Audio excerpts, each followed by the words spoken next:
Parfois, on vous demande d'ajouter une nouvelle colonne à partir de calcul. Par exemple, on va faire la question suivante, par exemple. On suppose qu'on vous demande de créer un score 2, appelé score 2, une colonne score 2, qui va être la multiplication du score de la colonne score fois l'âge. Donc, on va ajouter une nouvelle colonne qui va contenir un nouveau score appelé score 2, qui va être la multiplication du score de la colonne score et la colonne âge. Donc, c'est un genre de question, on l'a surtout lorsque vous avez, par exemple, une facture, vous voulez avoir une nouvelle colonne qui contient, par exemple, prix fois quantité. Donc, comment on va résoudre ce problème-là? Tout simplement, je vais donc créer une nouvelle colonne, df. On va l'appeler score 2.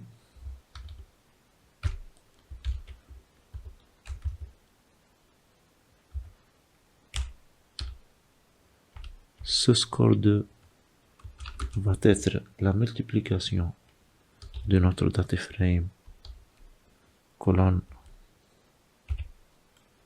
score multiplié par df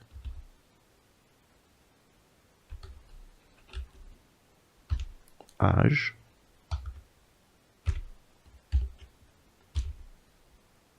non, je vais afficher le nouveau data frame print df,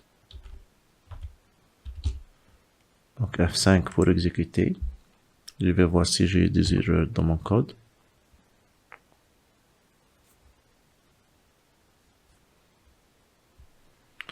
Vous voyez le résultat ici, j'ai une nouvelle colonne après score 2 qui contient la multiplication du score et l'âge.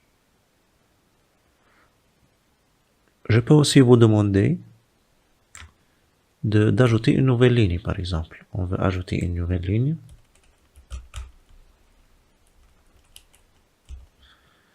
Ajouter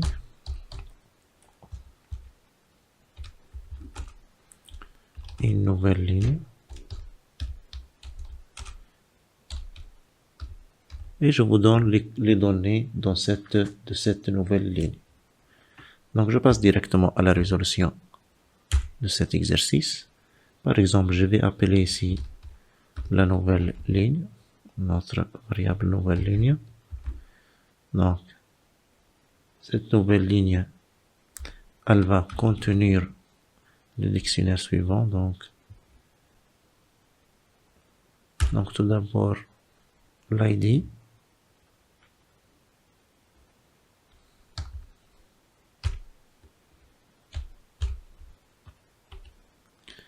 Donc l'ID 0 sera 0, c'est 09.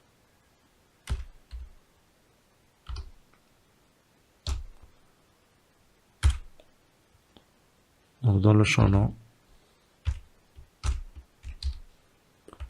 je vais avoir le nom Touihri Mahrez. Touihri Jalal par exemple.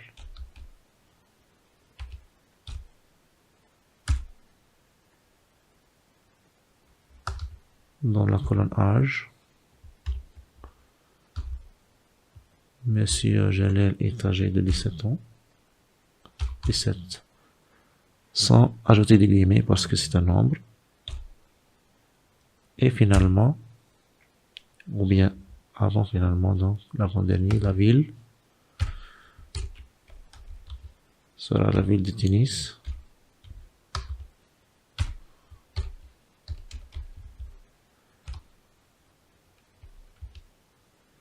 Et finalement, le score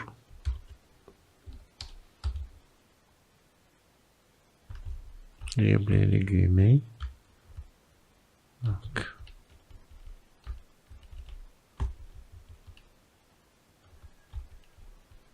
score 2 points. Donc le score sera par exemple 56. Et je vais fermer donc l'accolade. Maintenant, je vais affecter cette nouvelle ligne avec dflock. Donc dflock.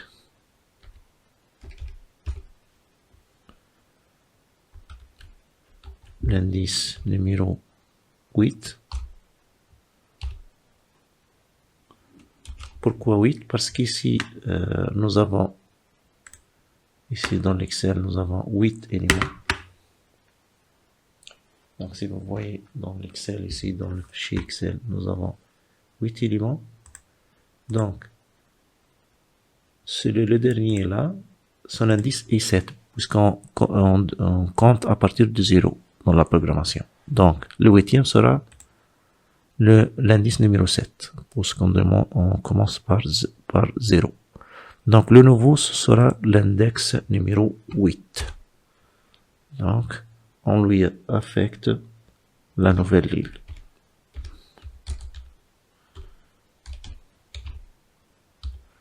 Affichons le résultat. Donc,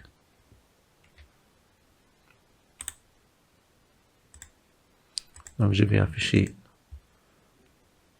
donc ce nouveau data frame pour voir si j'ai réussi à ajouter une nouvelle ligne. Donc, print df, F5 pour exécuter. Et voyons si j'ai réussi donc à ajouter cette nouvelle ligne.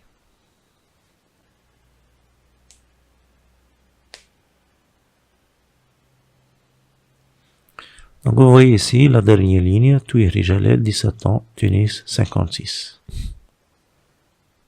Parfois, j'ai un data frame qui contient des doublons. Donc je dois, pour améliorer mon travail, donc je dois supprimer ces doublons. Donc par exemple, je vais dupliquer cette ligne-là.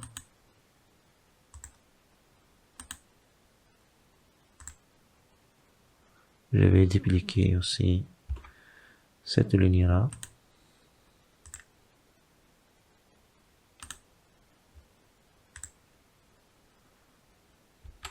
Donc ici, si j'affiche notre data frame,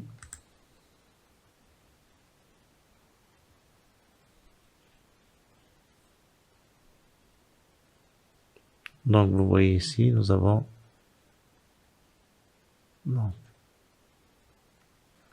donc vous voyez ici, nous avons 10 lignes qui se répètent, C01 et aussi C04.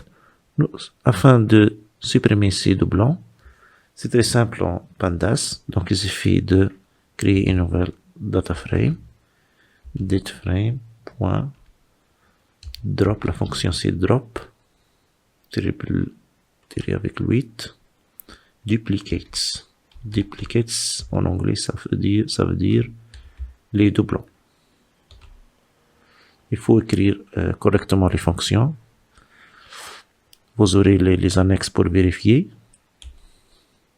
Donc print, je vais afficher le nouveau df après suppression de notre data frame. Donc F5 pour vérifier et tester notre fonction.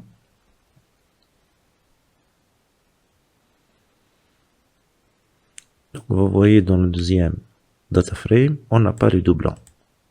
Donc les doublons, ils sont supprimés. Nous avons seulement, donc comme vous voyez, 8 candidats comme d'habitude. Donc nous avons réussi à supprimer les doublons. Bien sûr qu'il y en a beaucoup d'autres fonctions dans Pandas. Je vais vous faire d'autres vidéos pour la révision, pour le backtiper. Inch'Allah.